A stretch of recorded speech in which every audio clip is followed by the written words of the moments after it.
Hello friends, welcome back to DLS news. तो आज तारीख 10 जून 2022 दिन शुक्रवार, हिंदी तिथि ज्येष्ठ माह शुक्ल पक्ष एकादशमी है। निर्जला एकादशमी है आज। और आइए बात करते हैं आज के मुख्य समाचार और टुडे ब्रेकिंग न्यूज के अपडेट वीडियो में नजर डालते हैं देश भर की तमाम बड़ी खबरों पर। दोस्तों, खबरों में आगे बढ़े इससे पहले बात करते हैं एकादशमी के बारे में। सबसे पहले तो देश भर के सभी लोगों को निर्जला एकादशमी की हार्दिक शुभकामनाएं। हिंदू धर्म में इसे एक बड़े त्योहारों में से एक माना जाता है और माताएं बहनें इस एकादशमी का व्रत रखती है और कई महिलाएं तो इस एकादशमी का व्रत बिना जल पिए रखती है, इसीलिए तो इसे निर्जला एकादशी कहा जाता है। लेकिन इस बार निर्जला एकादशी में एक कंफ्यूजन बन रहा है कि ये 10 जून को रहेगी या 11 जून को रहेगी, क्योंकि दोनों दिन एकादशमी मिल रही है। तो हिंदू पंचांग के अनुसार वैसे तो दोस्तों एकादशमी की तिथि की शुरुआत जो है ना, वो 10 जून को शुक्रवार के दिन सुबह 7:25 से शुरू हो जाएगी एकादशमी तिथि, जो कि 11 जून को कल शाम को 5:45 तक एकादशमी तिथि का समापन होगा। अब क्योंकि आज सुबह से शुरू हो रही है और कल शाम तक एकादशमी रहेगी, तो ऐसे में आज भी एकादशमी रहेगी और कल भी एकादशमी रहेगी। जहां तक बात आती है व्रत की कि व्रत किस दिन रहेगा, तो मैं आपको बता दूं दोस्तों, कई ज्योतिषज्ञों का तो ये मानना है कि उदया तिथि के हिसाब से तो 11 जून को व्रत रखना उत्तम होता है। दरअसल एकादशमी की तिथि तो 10 जून शुक्रवार को सुबह 7:25 से शुरू हो रही है, लेकिन पंचांग के अनुसार तिथि अगर सूर्योदय से पहले लग रही है तो उसे उदया तिथि कहते हैं और सूर्योदय के बाद लगने वाली तिथि अगले दिन ही मानी जाती है। अब क्योंकि 7:30 बजे बाद एकादशमी की तिथि शुरू हो रही है, इसलिए इसे अगले दिन ही इस तिथि को माना जाएगा 11 को, एकादशमी को। इसलिए इसे उदया तिथि नहीं माना जाएगा और इस वजह से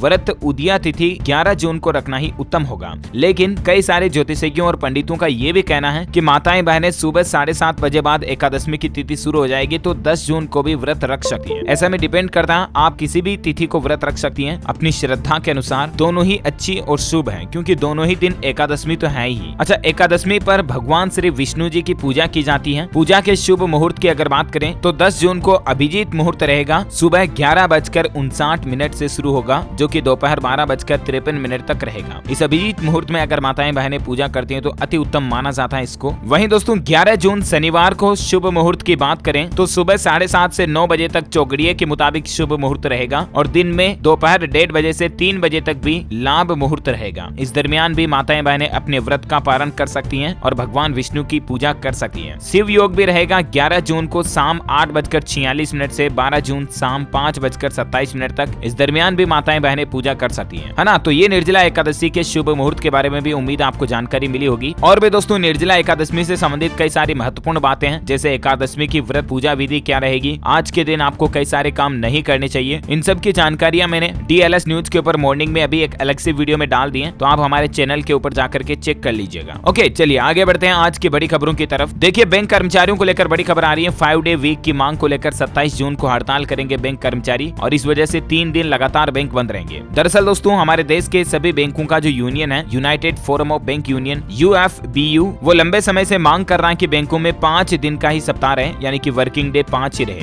वैसे भी अभी संडे की तो छुट्टी रहती है और सेकंड और फोर्थ सैटरडे तो वैसे भी महीने में दूसरे और चौथे शनिवार की तो छुट्टी रहती है, राइट। लेकिन बैंक कर्मचारियों की ये मांग है कि सभी सप्ताह के सभी शनिवार को बैंकों में छुट्टियां रहे और सप्ताह में सिर्फ 5 ही दिन बैंक कर्मचारियों को काम करना पड़े। ये उनकी मांग है और इसको लेकर 27 जून को हड़ताल करने जा रहे बैंक कर्मचारी। अब देखते हैं कि सरकार इनकी मांग को मानती है या नहीं, या आगे इस पर क्या अपडेट आता है। जो भी खबर आएगी मैं आपको बता दूंगा। बैंकों की जब बात हो रही है तो देखिए दोस्तों, कई सारे बैंकों ने लोन को भी महंगा कर दिया। मैं आपको साथ के साथ अपडेट बता देता हूँ। हाल ही में आपको बताऊंगा, रिजर्व बैंक की तरफ से एक दिन पहले ही रेपो रेट में बढ़ोतरी की गई 0.50% की, राइट। और ये रेपो रेट RBI के द्वारा बढ़ाने के बाद अब कई सारे बैंकों ने ग्राहकों की लोन की रेटें भी बढ़ा दी है। देखिए, आप HDFC बैंक से होम लोन लेना अब महंगा होगा, आपको ज्यादा EMI देनी पड़ेगी। HDFC की तरफ से रिटेल प्राइम लेंडिंग रेट में बढ़ोतरी का ऐलान कर दिया गया है और ऐसे में HDFC बैंक ने होम लोन की रेटों में 0.50% की बढ़ोतरी कर दी है और इस बढ़ोतरी के बाद अभी होम लोन की ब्याज दर 7.55% से शुरू होगी। ICICI बैंक ने भी ग्राहकों को बड़ा झटका दिया है और बैंक ने अपनी लेंडिंग रेट में 50 बेसिस पॉइंट की बढ़ोतरी कर दी है, यानी कि ICICI बैंक ने भी 0.5% ब्याज बढ़ा दिया है। अब ICICI की जो बेसिक होम लोन रेट होगी वो 8.60% हो चुकी है। अच्छा, कोटक महिंद्रा बैंक ने सेविंग अकाउंट और FD पर ब्याज दरें बढ़ाकर ग्राहकों को बड़ा तोहफा दिया है। बैंक ने FD यानी कि फिक्स डिपॉजिट की ब्याज दरों में 0.10% से 0.15% तक का इजाफा कर दिया और बैंक की ये नई ब्याज दरें आज 10 जून से ही लागू हो जाएगी। कोटक महिंद्रा बैंक ने FD की भी ब्याज दरों को बढ़ा दिया है और सेविंग अकाउंट की भी नई ब्याज दरें लागू हो जाएगी। सेविंग बैंक अकाउंट पर भी 50 लाख रुपए से अधिक डिपॉजिट वाले सेविंग अकाउंट पर अब बैंक 3.5% से ब्याज दर बढ़ाकर 4% कर दिया और ये सेविंग अकाउंट की ब्याज दर जो नई है वो 13 जून 2022 से ही लागू हो जाएगी। तो ये कोटक महिंद्रा बैंक के ग्राहकों के लिए तो मतलब एक बड़ा तोहफा है। इसके अलावा देखिए दोस्तों, आरबीएल बैंक ने भी ग्राहकों को एफडी की रेट्स में बढ़ोतरी करके तोहफा दिया है। 2 करोड़ रुपए से कम की एफडी पर अब आपको ब्याज ज्यादा मिलेगा। पहले 3.25% ब्याज दर थी, उसको बढ़ाकर 3.75% कर दिया। प्राइवेट सेक्टर का बैंक है ये आरबीएल बैंक, जो कि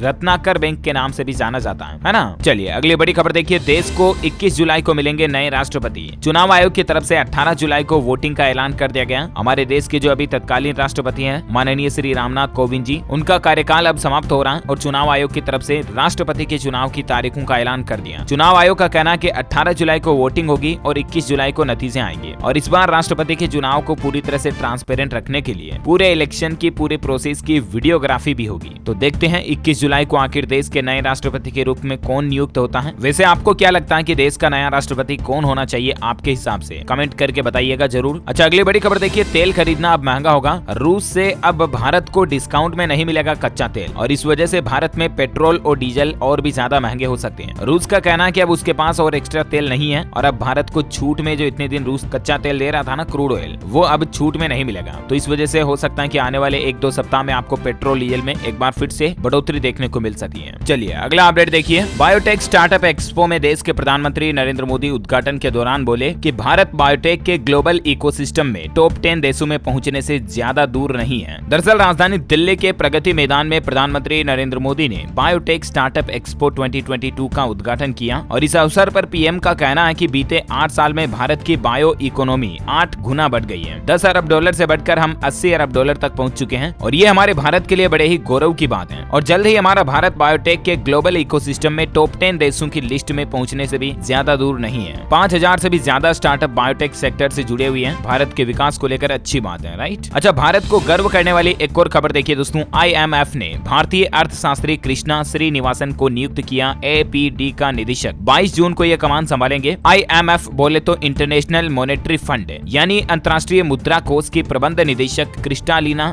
जॉर्जिवा ने बुधवार को भारतीय अर्थशास्त्री कृष्णा श्रीनिवासन को एशिया और प्रशांत विभाग का नया निदेशक नियुक्त किया। अब ये नए डायरेक्टर होंगे, जो कि हमारे भारत के लिए ये भारत को गौरव करने वाली बात है वाकई में। अच्छा अगला अपडेट देखिए, उत्तर प्रदेश में योगी सरकार अब PCS अफसरों से लेगी उनकी संपत्ति का ब्यौरा। इसके लिए गवर्नमेंट ने स्पेरो पोर्टल भी तैयार कर लिया। दरअसल अब उत्तर प्रदेश में एक नया नियम लागू होने जा रहा है। हर PCS अधिकारी को हर साल 1 से 21 जनवरी के बीच अपनी संपत्ति का हिसाब किताब सरकार को बताना होगा कि उनके पास कितनी चल और अचल संपत्ति है। ये सब कुछ जानकारी अब सरकार को देनी होगी। हर अधिकारी को हर साल अप्रैल में पिछले वित्त वर्ष के लिए अपना सेल्फ अप्रेजल भी ऑनलाइन देना होगा। ब्यौरा न देने वाले अफसरों को इसका खामियाजा भुगतना पड़ सकता है। सरकार इनके खिलाफ कार्रवाई करेगी। ये योगी सरकार की तरफ से सभी PCS ऑफिसर्स के लिए नया नियम लागू कर दिया गया है। वहीं उत्तर प्रदेश के मुख्यमंत्री योगी आदित्यनाथ का कहना है कि राज्य में 1,29,000 से भी ज्यादा लाउड स्पीकरों को हटवाकर उन पर कार्रवाई की गई और कुछ की ध्वनि को नियंत्रित किया गया। चलिए अगली खबर देखिए दोस्तों, अब बाहर के कोयले से बनेगी भारत में बिजली। देश के सबसे बड़े कोल प्रोड्यूसर ने एक नया टेंडर जारी किया है। 24 लाख टन कोयला इंपोर्ट करेगा। कोल इंडिया का पावर प्लांट ये कोयला इंपोर्ट करने जा रहा है और उम्मीद है कि भारत में बिजली की कमी दूर होगी। अब जिन इलाकों में, जिन राज्यों में, जिन गाँवों में ज्यादातर बिजली कटती है, वहाँ पर भी अब भरपूर बिजली मिल पाएगी, राइट। अच्छा खेल समाचार पर बड़ी खबर देखिए, साउथ अफ्रीका ने जीता पहला T20 मैच। 212 का टारगेट देने के बावजूद वर्ल्ड रिकॉर्ड नहीं बना पाया हमारा भारत। रेसी मिलर ने जीत छीन ली। अफ्रीका ने आखिरकार इंडिया का विजय रथ रोक लिया। T20 इंटरनेशनल मैच में लगातार 13 मैच जीतने का रिकॉर्ड बनाने से हमारा भारत टीम इंडिया चूक गई। साउथ अफ्रीका ने 5 मैचों की सीरीज के पहले मुकाबले में भारत को 7 विकेट से हरा दिया। अच्छा अगला अपडेट देखिए दोस्तों, मेडिकल साइंस से एक बड़ी खबर आ रही है। नई टेक्नोलॉजी से दिल बनेगा मजबूत। वैज्ञानिकों ने एक खास तरह का जेल बनाया है। ये हार्ट अटैक के बाद दिल की मरम्मत करेगा और करोड़ों लोगों की इससे जान बच पाएगी। एक डेटा के मुताबिक दोस्तों, दुनिया भर की 32% मौतों की वजह दिल की बीमारियां हैं। हार्ट से जुड़ी डिजीज की वजह से 100 में से 32 लोग मरने का कारण जो है हार्ट से जुड़ी बीमारियां हैं। और ऐसे में हार्ट अटैक आने के बाद दिल की मरम्मत करने के लिए ब्रिटेन के वैज्ञानिकों ने एक खास तरह का बायोडिग्रेडेबल जेल तैयार किया। इसकी मदद से मरीजों के दिल की मांसपेशियों को दोबारा मजबूत बनाया जा सकेगा, जिससे आगे जाकर हार्ट फेल होने का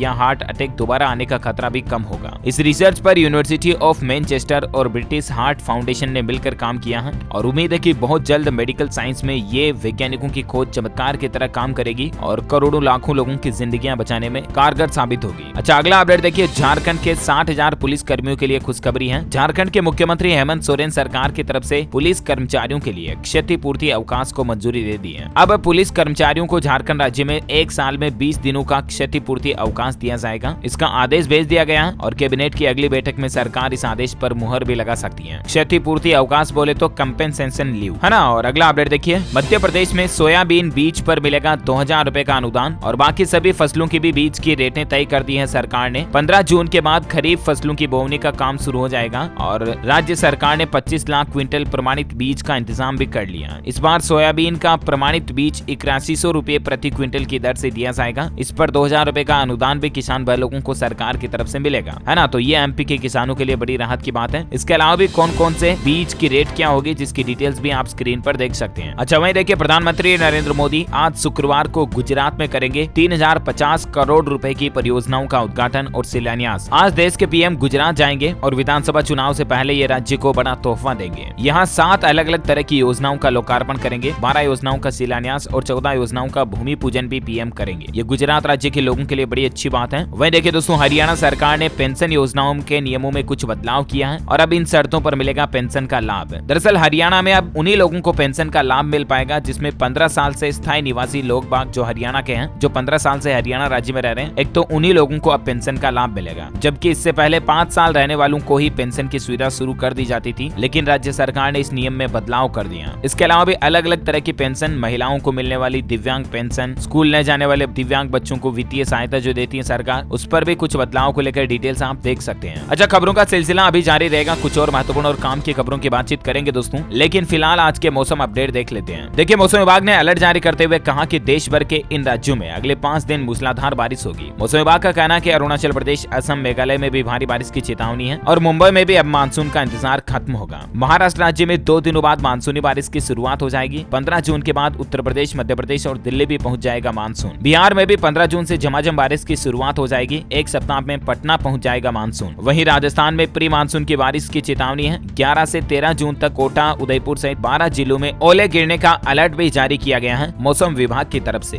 वहीं देखिए, संपूर्ण भारत का 10 जून 2022 का मौसम पूर्वानुमान आखिर क्या कहता है। तो अगले 24 घंटों के दौरान उप हिमालय, पश्चिम बंगाल, सिक्किम, अंडमान निकोबार द्वीप समूह, तटीय कर्नाटक और तटीय आंध्र प्रदेश में भी हल्की मध्यम बारिश की संभावना है। और भी कुछ राज्यों में बारिश हो सकती है जिनकी भी डिटेल्स आप स्क्रीन पर देख सकते हैं। अच्छा, सराफा बाजार का अपडेट भी देख लेते हैं। देखिए, सोना महंगा हुआ और चांदी की कीमतों में भी तेजी आई है। सराफा बाजार में सोने की रेट में 133 रुपए प्रति 10 ग्राम की बढ़ोतरी हुई और उसके बाद अभी सोने का रेट 50,907 रुपए प्रति 10 ग्राम चल रहा। वहीं चांदी के दाम में 273 रुपए प्रति किलो की बढ़ोतरी हुई और उसके बाद अभी चांदी का रेट 61,535 रुपए प्रति किलोग्राम चल रहा। Okay, gold and silver price today news के बाद कुछ कोरोना बुलेटिन देख लेते हैं। देखिए दोस्तों, भारत में पिछले 24 घंटों के अंदर कोरोना के मामलों में 40% का उछाल यानी कि बढ़ोतरी देखी गई। आज भारत में 24 घंटों के दौरान 7,240 नए कोरोना के मामले आए। हालांकि दोस्तों, एक्सपर्ट्स का अभी भी ये कहना है कि चौथी लहर का खतरा अभी भी नहीं है, लेकिन फिर भी आप और हमको लापरवाही नहीं करनी है। देखिए, केंद्र सरकार की तरफ से तो एक बार फिर से सभी राज्यों को हिदायत दी गई है। देश के 4 राज्यों में कोरोना के मामले 81% तक बढ़े तो केंद्र सरकार ने देश भर के सभी राज्यों को कोरोना गाइडलाइंस का पालन कराने की हिदायत दी है और सभी राज्य सरकारों को कहा कि अपने अपने राज्य में लोगों से कोविड गाइडलाइंस का पालन कराया जाए। वैक्सीन नहीं लगवाई है अभी तक भी आपने तो जरूर लगाएं और जितने भी सरकार के कोरोना प्रोटोकॉल्स हैं, मास्क लगाएं, सोशल डिस्टेंसिंग बनाए रखें, है ना, क्योंकि अभी कोरोना के मामले बढ़ना काफी ज्यादा शुरू हो गए। वापस 7,000 तक तो आंकड़ा पहुंच चुका है, जबकि इतने दिन तो 2,500-3 हजार ही मामले आ रहे थे रोजाना के। अच्छा, कोरोना के बाद मंकी पॉक्स पर देखिए बड़ी खबर आ रही है। उत्तर प्रदेश में मंकी पॉक्स को लेकर सरकार ने एक अलर्ट जारी किया है और यूपी में राजकीय मेडिकल कॉलेज में 10 बेड का एक अलग से वार्ड बनाने के निर्देश भी दिए हैं ताकि अगर यूपी में मंकी पॉक्स के मामले आए तो उनको उस वार्ड में अलग से आइसोलेट रख सके।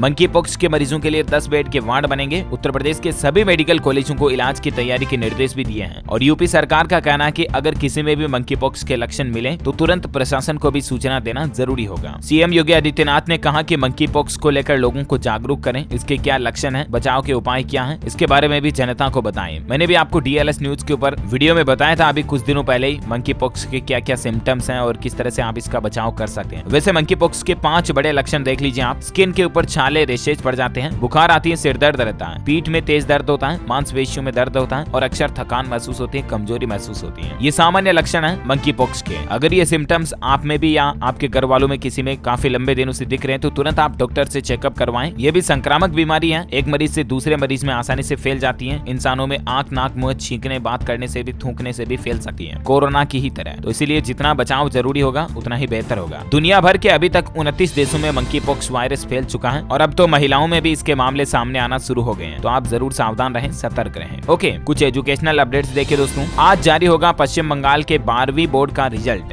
WBCHSE यानी west Bengal council of higher secondary education के 12th बोर्ड एग्जामिनेशन का रिजल्ट आज 12 बजे जारी कर दिया जाएगा। आप wbresults.nic.in ऑफिशियल पोर्टल के जरिए चेक कर पाएंगे। वह देखिए मध्य प्रदेश में लोक सेवा आयोग इन 2 परीक्षाओं के लिए आज एडमिट कार्ड भी जारी कर देगा, जिनकी डिटेल्स भी आप देख सकते हैं। इसके अलावा देखिए आप नीट पीजी एग्जाम पर सुप्रीम कोर्ट ने कहा कि शिक्षा और लोगों के स्वास्थ्य से समझौता करके नहीं दिया जा सकता दाखिला, और सुप्रीम कोर्ट ने नीट पीजी पर अपना फैसला सुरक्षित रखा है। सुप्रीम कोर्ट ने गुरुवार को कहा कि नीट पीजी 21 में अखिल भारतीय कोटा के लिए विशेष स्टे राउंड काउंसिल की एक सीमा होनी चाहिए। शीर्ष अदालत का कहना है कि छात्रों को शिक्षा और लोगों के स्वास्थ्य से समझौता करके एडमिशन नहीं दिया जा सकता। तो इसमें जो पहले नियम थे वो एक याचिका लगाई गई थी उसमें बदलाव की, लेकिन अभी सुप्रीम कोर्ट का कहना कि वही स्ट्रिक्ट नियम लागू रहे, है ना। और एजुकेशनल खबरों के बाद देश से जुड़ी कुछ और अपडेट्स देख लेते हैं। देखिए आयुष्मान कार्ड धारकों के हेल्थ कार्ड होंगे अब ऑनलाइन। ई संजीवनी पोर्टल पर डॉक्टरों से साझा कर सकेंगे ब्यौरा। उत्तर प्रदेश में अब आयुष्मान भारत प्रधानमंत्री जन आरोग्य योजना के तकरीबन 2 करोड़ लाभार्थी अपना हेल्थ कार्ड बनाकर उसे डॉक्टरों के साथ ऑनलाइन साझा कर पाएंगे। आयुष्मान भारत डिजिटल मिशन और ई संजीवनी पोर्टल को जल्द ही एकीकृत किया जाएगा, लिंक कर दिया जाएगा, मर्ज कर दिया जाएगा सरकार की तरफ से, है ना। और ऐसे में लाभार्थी आयुष्मान भारत हेल्थ अकाउंट खुद ही घर पर ही ऑनलाइन बना पाएंगे। ये क्या है दोस्तों, ये आधार कार्ड की ही तरह एक आपका हेल्थ आईडी कार्ड होगा, जिसमें आप कब कब किस किस हॉस्पिटल में गए, कहाँ क्या क्या जांच चेकअप करवाए, आपने सब कुछ रिकॉर्ड ऑनलाइन रहेगा, ताकि आपको भी पुराने मेडिकल रिकॉर्ड्स को अवेयर कर रखने की जरूरत नहीं पड़ेगी, है ना।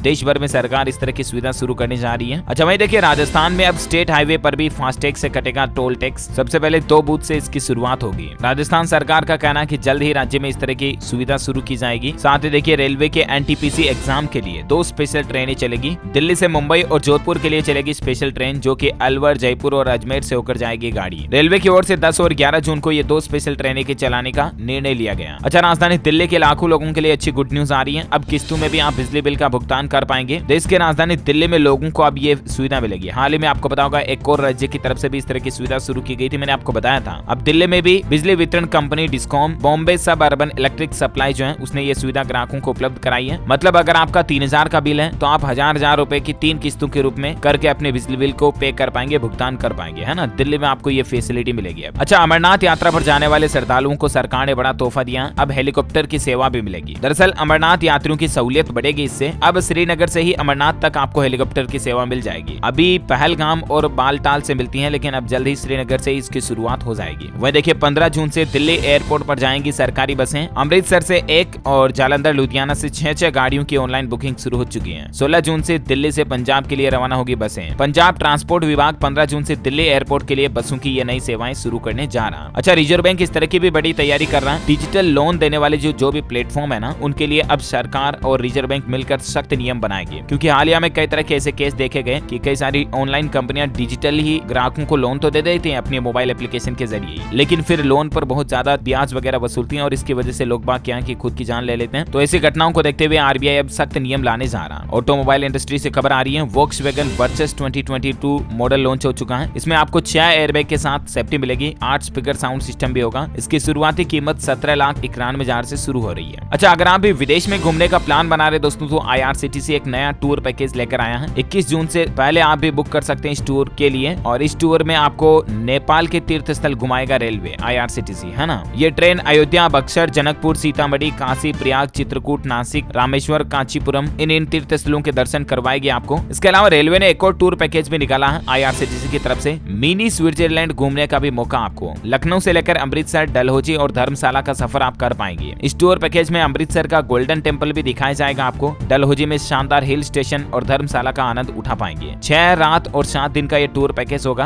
अब इन सब के बारे में ज्यादा जानकारी दोस्तों आप IRCTC का जो ऑफिशियल पोर्टल है ना, irctctourism.com, इसके ऊपर जानकारी चेक कर लीजिएगा और यहीं से आप ऑनलाइन टूर पैकेज बुक भी कर पाएंगे। जो ये तो मतलब ऑफिशियली दोस्तों सरकार की तरफ से टूर पैकेज होते हैं। जो प्राइवेट टूरिज्म वाले होते हैं ना, वो तो आपसे ज्यादा चार्ज लेते हैं और आपको फैसिलिटी भी अच्छी नहीं देते हैं। यहाँ पर आपको सभी फैसिलिटी रेलवे की तरफ से मिलती है, खाना पीना, होटल, रहना, व्यवस्था, सब कुछ। तो अगर आप इंटरेस्टेड हैं या आपके घर में कोई मम्मी पापा, दादा दादी यात्रा करने की प्लानिंग करा रहे हैं तो आप उनको ये टूर पैकेज सजेस्ट कर सकते हैं, बता सकते हैं इसकी जानकारी, है ना। अच्छा, अगला अपडेट देखिए दोस्तों, साल 2023 तक अंतरिक्ष से लेकर समुद्र की गहराई तक पहुंचेंगे मानव मिशन हमारे भारत के द्वारा। जल्द ही लागू होगी नीली आर्थिक नीति, ये कहना अंतरिक्ष एवं पृथ्वी विज्ञान मंत्री का। वही देखिए, ट्रांसपोर्ट, पोल्ट्री फार्म, डेयरी और मधुमक्खी पालन जैसे उद्योगों के लिए भी अब आप 50 लाख रुपए तक का लोन ले पाएंगे। PMEGP यानी कि प्रधानमंत्री रोजगार सृजन कार्यक्रम योजना के तहत अब इन काम धंधों के लिए भी आप लोन ले पाएंगे। उत्तर प्रदेश, बिहार, राजस्थान, हरियाणा, मध्य प्रदेश जैसे कई राज्यों में इन योजना के लिए लाखों आवेदन आए हैं। इन राज्यों के मुख्यमंत्रियों ने उद्यम क्रांति योजना के तहत लोन की सीमा भी बढ़ाई है। तो ज्यादा जानकारी आप ऑफिशियल वेबसाइट पर सरकार के पोर्टल पर चेक कर लें। अच्छा, स्पोर्ट्स न्यूज में और अपडेट देखिए आप, खेलो इंडिया गेम्स 2021 में भारत के कई सारे होनहार खिलाड़ी अपनी स्पर्धा दिखा रहे हैं। अंबाला में हुई तैराकी प्रतिस्पर्धा में दूसरे दिन भी कर्नाटक राज्य का दबदबा रहा। कर्नाटक राज्य ने 4 गोल्ड समेत टोटल 11 मेडल जीते हैं। खेलो इंडिया गेम्स को 5 दिन पूरे हो चुके हैं। हरियाणा ने 33 गोल्ड सहित कुल 96 पदक जीते हैं। कई राज्यों से अलग अलग खिलाड़ी जो है अपना